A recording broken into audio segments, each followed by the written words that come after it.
여러분, 우리의 시민권은 하늘에 있습니다. 그러므로 우리가 그리스도를 대신하여 사신이 되어 엠베스터 대사가 되어라고 말씀하십니다. 우리가 돌탕 비유를 보고 분명하게 알 수 있는 것은 그 둘째 아들은 집에서 새 옷을 입고 새 가락기 끼고 새 신발을 신고 날마다 잔치 벌이며 살았던 것이 아니라 이제는 다시금 파송되었다라는 것입니다. 한마디로 시민권은 하늘나라에 있지만 아버지 집에 있지만 둘째 아들이 이 땅에서 대사적인 삶, 아버지의 영광을 나타내는 삶을 살았다는 것입니다. 이것에 대해서 예수님께서는 비유적으로 가장 잘 설명한 내용이 공생의 마지막 때에 십자가를 지시기 전에 감람산에서 세상의 마지막에 대해서 비유적으로 하신 말씀에서도 볼 수 있습니다. 몇 가지 중요한 내용을 보자면 마태복음 24장, 25장에 걸쳐서 지혜로운 종과 악한 종의 비유를 하셨고 열처녀의 비유를 하셨고 달란트의 비유를 하셨습니다. 특별히 지혜로운 종과 악한 종의 비유에 있어서는 이 주인이 생각보다 일찍 뜻밖의 시각에 올 수 있다고 말씀하셨습니다. 따라서 주인의 명에 따라서는 깨어서 때에 따라 양식을 나누는 자가 되어야 한다라고 말씀하셨습니다.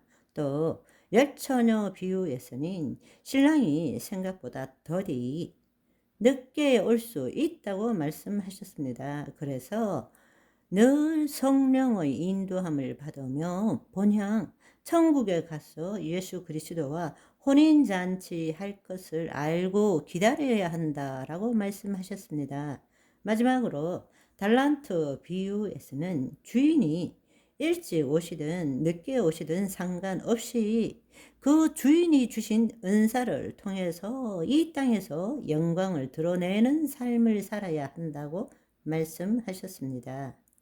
마태복음 24장 25절의 말씀을 통해서 하나님께서는 마지막 때 우리의 대사 직분에 대해서 반드시 평가하신다고 말씀하셨습니다. 그것은 우리가 무엇을 얼마만큼 소유했느냐, 그리고 얼마만큼 큰 일을 했느냐, 많이 했느냐, 그것에 달려있는 것이 아니라 얼마나 주인을 나타내는 삶을 살았느냐로 평가된다고 말씀하셨습니다.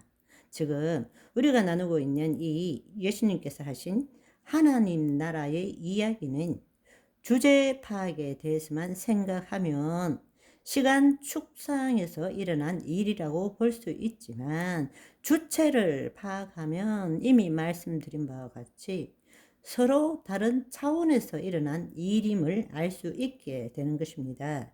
단지 하나의 시간의 경과에 따른 스토리가 아니라 예수님이 본질적으로 말씀하시고자 하신 것은 주체에 대한 이야기를 한 것입니다.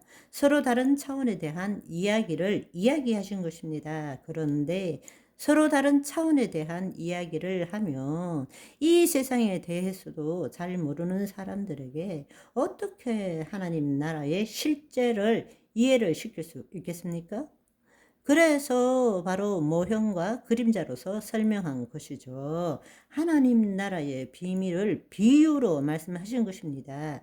그렇지만 우리는 이 성경의 말씀을 통해서 정말 예수님께서 말씀하시고자 하신 것이 무엇인지를 성령님을 통해서 우리는 깨달아야 한다는 것입니다. 우리는 지금까지 이 누가복음 15장을 보면서 주체 파악을 하지 않은 채로 주제 파악만 하려고 했기 때문에 차원에 대한 이야기를 알지 못했을 뿐만 아니라 이 차원의 이야기를 시간에 대한 이야기로 받아들이고 해석하는데 초점을 두었다라는 것입니다. 둘째 아들이 자유의지를 가지고 아버지 집을 처음 떠나간 곳은 타락한 세상이었습니다. 이 비유는 둘째 아들이 타락한 존재가 되었다라는 것입니다. 그리고 다시 아버지 집으로 돌아왔을 때에 그 아버지 집은 바로 하나님께서 계신 곳, 하나님 나라입니다. 하나님의 통치가 있는 곳입니다. 둘째 아들이 예수 그리스도로 인하여 거듭났고, 육으로 난 것은 육이고 영으로 난 것은 영이라고 말씀하셨습니다. 성령, 물과 성령으로 거듭나지 않으면 하나님 나라를 들어갈 수도 없고 볼 수도 없다라고 말씀하셨습니다.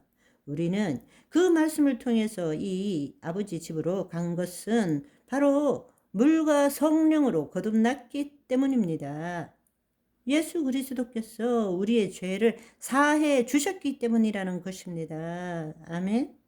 이 탕자 이야기의 마지막 부분에서 예수님께서는 첫째 아들의 비유를 말씀하셨습니다. 왜냐하면 이 세리와 죄인들 뿐만 아니라 예수님이 하나님 나라의 복음에 대해서 비밀을 비유로 말씀하실 때에 바리새인과 서기관들도 거기에서 예수님께서 무슨 말씀을 하시냐 이렇게 꼬투리 잡으려고 거기에 함께 하고 있었기 때문입니다. 그래서 우리 예수님께서는 말씀을 하시면서 첫째 아들을 동원한 것입니다. 왜? 바리새인과 서기관들에게 하고 싶은 말씀이 있었기 때문입니다.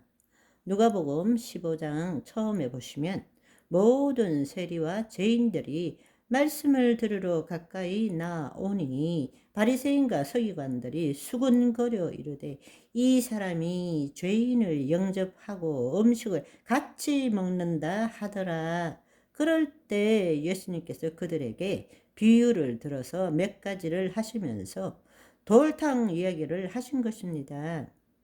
그런데 첫째 아들은 분기 탱천했죠. 거짓자로 이 세상의 사고방식으로 인과의 법칙에 따르면 죄를 지었으면 마땅히 벌을 받아야 되고 아버지가 죽기도 전에 분깃을 나눠 가져가고 허랑방탕하고 창기들과 놀아나고 다시 집에 돌아왔는데 아버지께서는 방탕한 아버지처럼 받아들였다는 것입니다. 참 다음 얘기가 흥미진진하죠? 오늘은 여기까지. 바이바이.